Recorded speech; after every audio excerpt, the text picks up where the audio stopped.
de la Ville de Québec a fait le point ce matin et a lancé un appel à la population pour faire avancer son enquête. Il y a un poste de commandement qui a été déployé à la résidence de la victime. Elle s'appelle Joëlle Lapointe sur le boulevard Johnny-Parent. Les enquêteurs des crimes majeurs étaient présents encore aujourd'hui, de même que l'identité judiciaire. Toutes les thèses sont actuellement évaluées. Selon nos informations, la victime aurait été retrouvée ligotée. Voici David Poitras du SPVQ. Ce qui a trait à l'incendie, toutes les thèses, comme j'ai expliqué, sont envisagées. Donc, est-ce que l'incendie fait partie déterminante du décès? Est-ce que c'est autre chose? On est en train d'évaluer tout ça. Il est encore trop tôt pour déterminer si cet homicide est relié à la vague de violence, vous savez, qui sévit dans la région.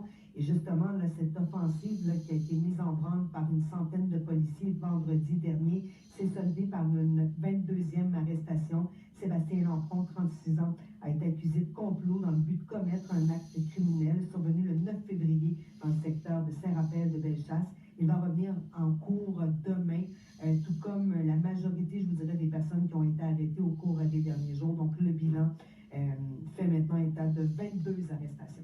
Quelle affaire quand même, hein? Oui. C'est assez particulier. Et la police avait dit qu'il y en aurait d'autres d'ici la fin de la semaine. Oui, ça semble pas terminé. Vous avez tout à fait raison. Merci Alexandra. À plus tard. À tout à l'heure. Marc-André, est-ce que les choses ont bougé beaucoup pendant le Radio-Journal? On a un véhicule en panne qui a pas mal empêché le monde de bouger là, sur Félix-Leclerc, direction Est, secteur Pierre-Bertrand. Ça nuit un peu à la circulation. Alors, il y a encore une bonne congestion là, depuis le boulevard Saint-Jacques jusqu'à l'approche Pierre-Bertrand. Le véhicule serait dans la bretelle Pierre-Bertrand actuellement, là, mais ça nuit au trafic, ça c'est sûr.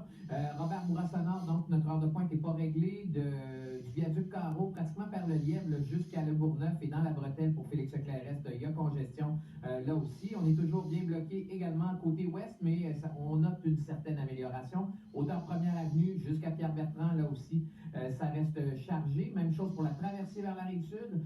Pour Henri IV, la congestion débute toujours avant 4 Bourgeois. On est de retour à la jonction là, Henri IV, secteur du chemin Saint-Louis pour Duplessis, direction sud. Et il y a encore un petit ralentissement aussi à l'entrée du pont de Québec où on a une seule voie de disponible. Je vous rappelle qu'il y a des travaux encore la nuit prochaine pour le pont de Québec, mais direction sud, ça va être fermé complètement à la circulation. Direction sud uniquement de 21h ce soir jusqu'à 5h30 demain matin. Alors, on va détourner par le pont La Porte, direction sud. Et pour la 20 ouest, on a toujours un bon embouteillage là, entre la route du président Kennedy et l'avenue Taniata. Oui, et nous voilà bien avertis. Merci Marc-André.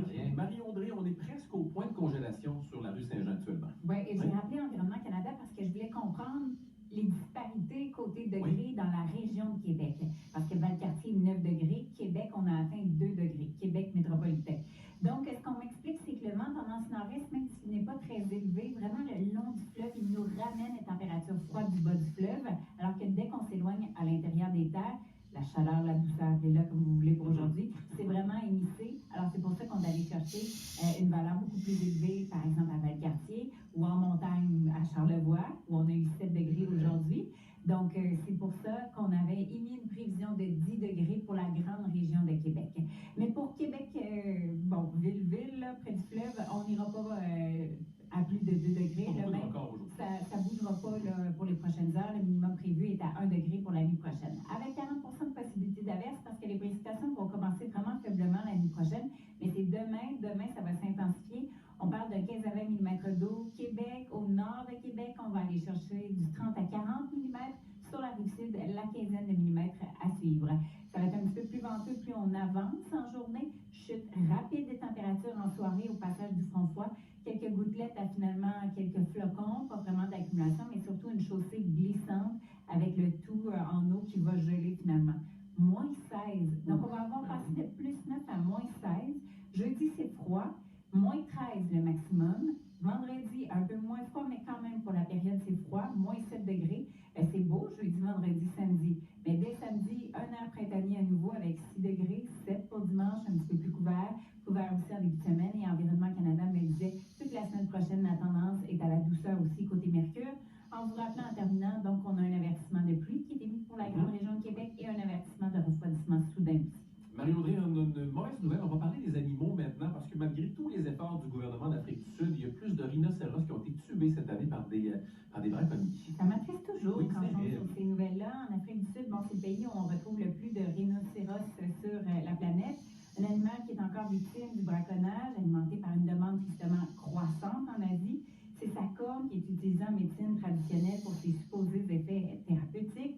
Sur les marchés, le prix de la corne rivalise avec le prix de l'or ou de la cocaïne. Selon le ministère de l'Environnement sud-africain, il y a 499 de ces mammifères qui ont été tués en 2023, malgré les efforts du gouvernement pour contrer le braconnage. C'est une hausse de 11% par rapport à 2022. Il y a une cinquantaine de braconniers qui ont été arrêtés, mais on dit qu'on va redoubler d'efforts, surtout près des parcs nationaux. Ça a porté ses fruits dans d'autres pays d'Afrique, donc on va vraiment miser là-dessus. En 2022, c'est le dernier recensement que j'ai trouvé. Il restait 27 000 rhinocéros sur la planète. Eh là là, c'est terrible. Un si bel animal en plus. Oui. Oh, quel... Chacun aussi, des fois, c'est qu'on voit les photos, là, qui Ah, passent, là, ben, c'est puis épouvantable. le braconnier ou le chasseur sur l'animal, là, puis qui a bien du plaisir. Là. Aucun sens. On voit des carcasses avec des cornes sciées. C'est Aucun épouvantable. Oh là là. OK, mais merci beaucoup, Marie-Audrey. À